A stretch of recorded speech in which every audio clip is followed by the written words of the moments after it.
Am I leaving Korea?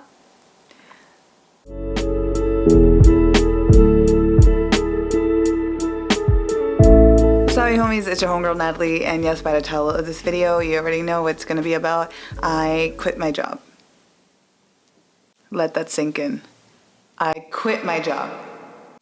Now, what I mean by quitting, I still am working there, but I decided not to resign for the next year. This has been something that I've been thinking about, I would say like 2 years. I was so scared. I didn't know if I could actually do it. Let's get into this video. I will be having a teaching in Korea Q&A at the end, if you guys are interested in that. So, okay, so the first thing, was my school bad? No, absolutely not. I really actually loved my school. I really liked my co-teachers. This year was a year that the sixth graders were gonna be leaving. So next year means the new sixth graders, which were my fifth graders, would be like amazing because I love them, and like fifth and fourth graders I knew would be good. The third graders I don't know because they would be like new kids to me. But anyways, overall I loved my job, but I definitely put a lot of work into it. How the job is, yes, it's a 40-hour job. However, we only teach for 22 hours, and then the rest of that it's either prepping for your lessons, doing some other things, right? If you already finish all of that stuff, then you just have free time. So what I use with that time is that I always would go ahead and edit. I can throw myself into this job like 100%. Beforehand,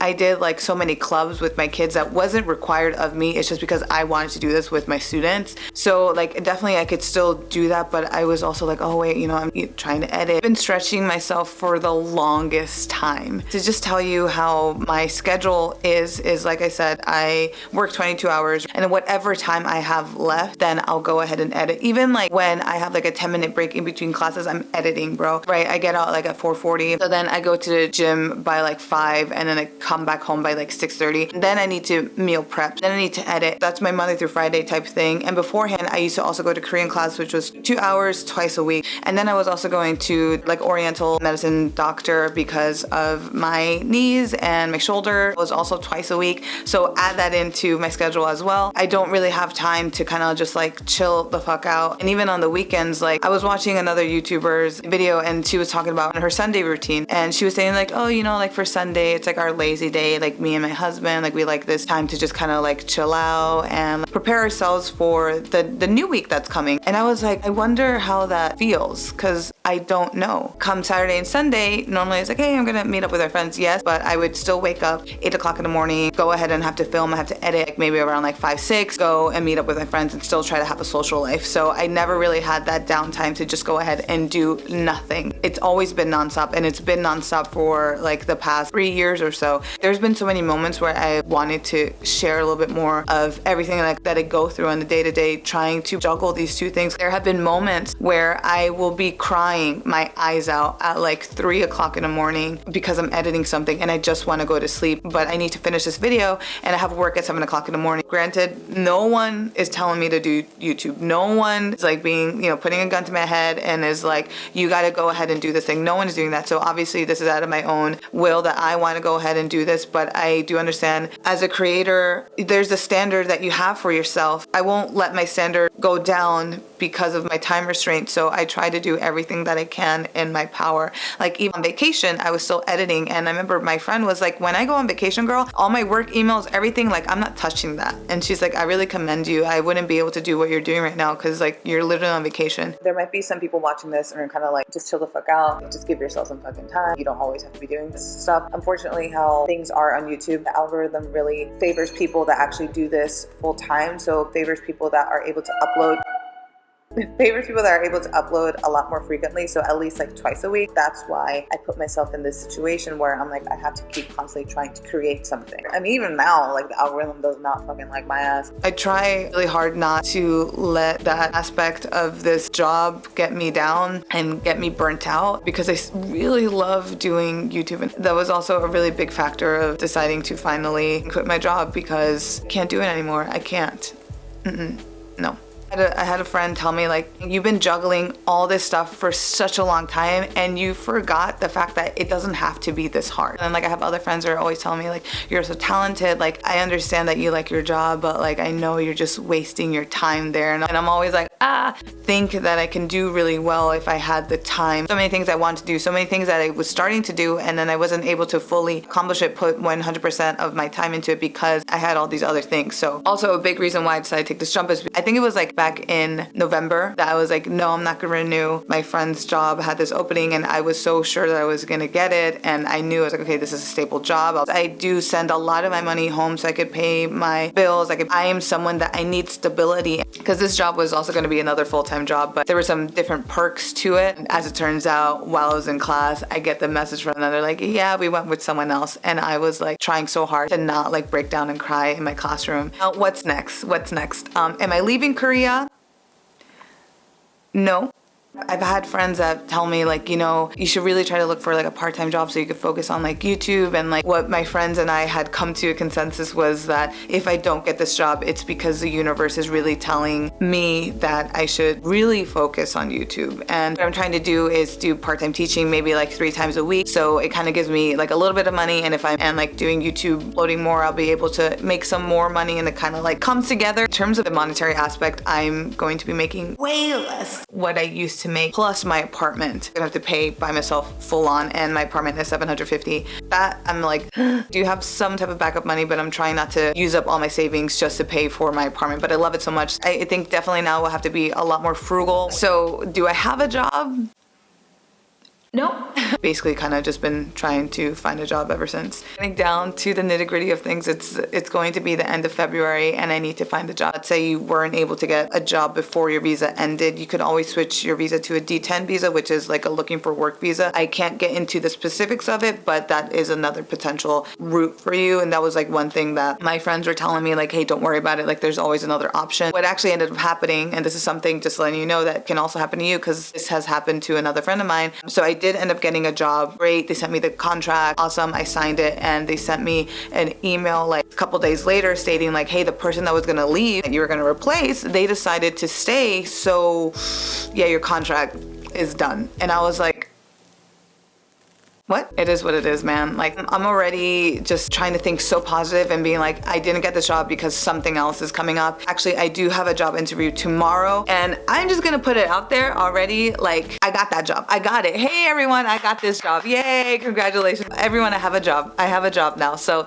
don't worry about it. Manifest the fact that I got that, because I know I'm gonna kill it in the interview, and I know they're gonna love me. I got a job, everyone.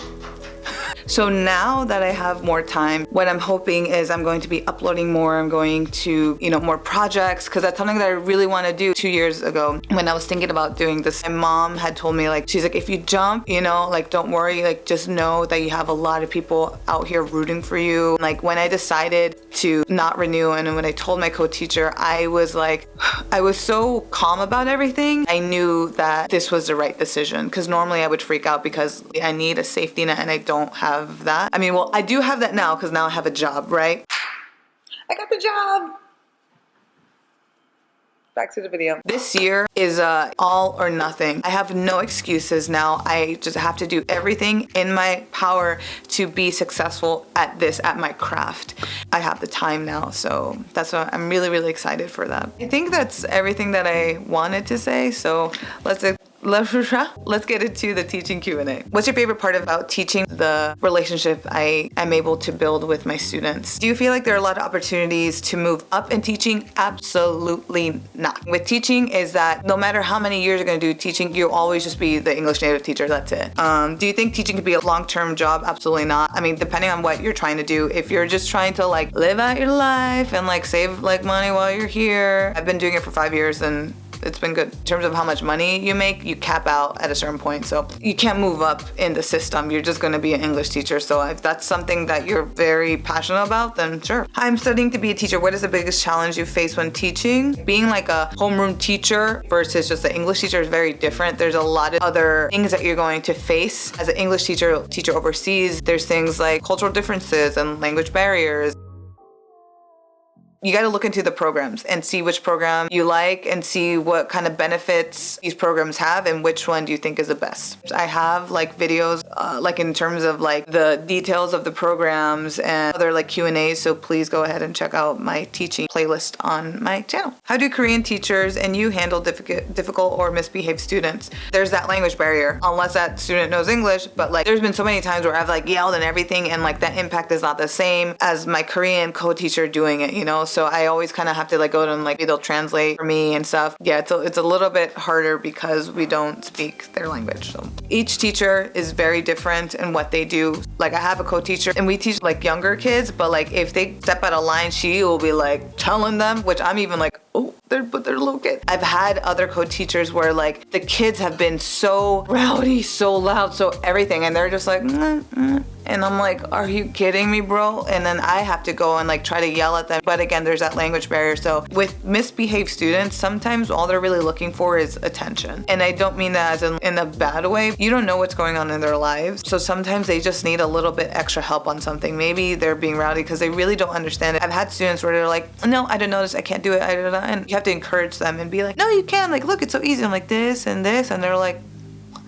it's that. And I'm like, yeah. And then you got to be really like, oh my God, like, good job. And then they get that confidence, because sometimes the kids are like that because they don't have confidence in English because they don't understand it. What are ways that you can control behavior in a classroom? You have to have classroom management. You got to have like a call and response type of thing. So that's how you kind of get them. Like for me, I like to do like 1, 2, 3. And then my kids go like zip. So they know like, all right, we got to shut up. And then I'll just like say it harder until like that one kid that isn't listening. And then all the kids are looking at them like 1, 2, 3. Bro, like you gotta zip. How to deal with bad co-teachers. I don't know what your definition of bad is and what you're referring to as in bad. Let's say they're not actually good at teaching English, then it's more so like, hey, why don't we try this? Like, let's do something, you know, kind of give them that like, oh, this would be a cool idea if we, you know, that's about it. Ceviche or lomo saltado?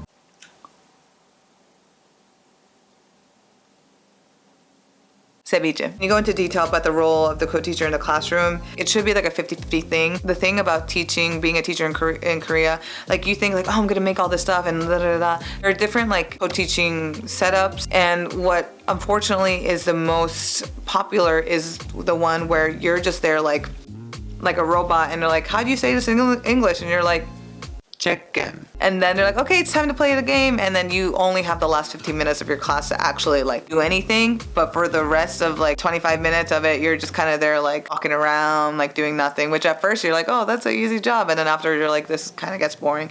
So something that I always kind of tell my co-teachers, I'm like, okay, let's do this. Like I try to make sure to talk with them, like how I really want my role to be in the classroom. So I take that initiative on my end, because if not, they'll just put me in that like, okay, 15 minutes, there you go. You know, when I think about co-teaching, I think of like a stand-up show. You kind of really go off of one of each other. My co-teacher is saying something, she'll like, you know, double check with me. She's like, how is this in America? And I'm like, oh, it's like that. Or she's talking about something and I'm like, oh, actually, you know, give a little bit more description on it or something like that. So play off of each other, which I think is really nice. The government programs, you have your orientation and you'll learn a lot about this stuff that people are asking. Like you'll have a co-teaching lecture. Like I was a lecturer for EPIK, GEPIK, and SMOE. I went in with my co-teacher and we talked about like co-teaching and things like that. So you'll have those lectures. So don't worry about it.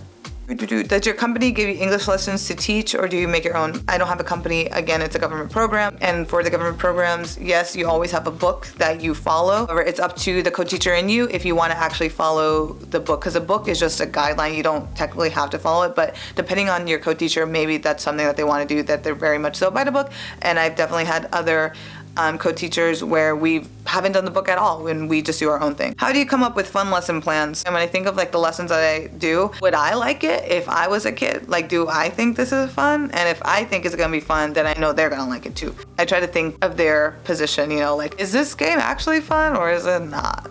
How many grades have you taught? 3rd, 4th, 5th, and 6th. What's your favorite? Depending on the class. Normally I feel like 6th graders, that's when you kind of get into like, oh, I'm like older and like whatever, you know, sometimes you kind of get into that situation. My last year 6th graders were an outlier. They were amazing. Amazing. I love them. So yeah, it just depends. What's the average time it takes to prep? If you're doing like something just completely off the top of your head, then yeah, you gotta make supplies, you gotta make things, you gotta laminate, you gotta print out, you gotta make the PowerPoint and all these other, and that can take you, depending on like how intense is it, sometimes it could take you 4 hours, sometimes it could take you 30 minutes. So there are websites that have resources for English teachers. So that's Wayguk and the new one, Coursera, and that definitely does help you out. They tell you like which book do you have, like which lesson are you on, and people kind of like post up their materials and you're able to go ahead and like download them for free. On Coursera, Wayguk, you gotta pay, but yeah, those are options for you. Bonding and getting along with the admin at schools. I don't get along with admin at school. There's no relationship with the admins. I'm I'm just like, hey, hi, okay, thank you. Okay. With my co-teacher, I just talk a lot with them about whatever. I'm just very open. Like I know there's like, they're Korean, there's like hierarchy, there's this and that. And I just kind of like, and I just talk to them like one-on-one, and I feel like for the most part they also think it's quite refreshing. So generally, are students naturally more motivated to learn, or are they as defiant as in the US? That really depends on what type of classroom you have. My kids this year, my 6th graders, like I was saying, like they sucked. They sucked. Whenever the days I had with them, I was like, because they just like didn't want to learn anything. But then, you know, you have other grades as well that are really into learning, and it also really depends on like how you are in the classroom and what is your classroom environment like as well. I think if anything, like with elementary school students, these kids are like kids. When my sister came to visit, she was like, these 6th graders are babies. No way would this be happening in America. No, they're not like, oh, I'm grown and I'm trying to do whatever. And I was like, yeah, they're still very much so pure, even though like I don't know what they're doing after school, but at least in class. Yeah, that is it. Thanks you. Thanks so much for making it to the end of this video. I hope you guys enjoyed it. Very excited for this year. I'm very excited what's going to happen this year, 2020, yo. But anyways, so I'll catch you guys in the next one. Hope this video finds you safe. Good luck on anything, whether that is an interview, a date, an exam, and ask for a raise at your job. Good luck on that. I wish you the best, and I'll catch you guys in the next one. Bye.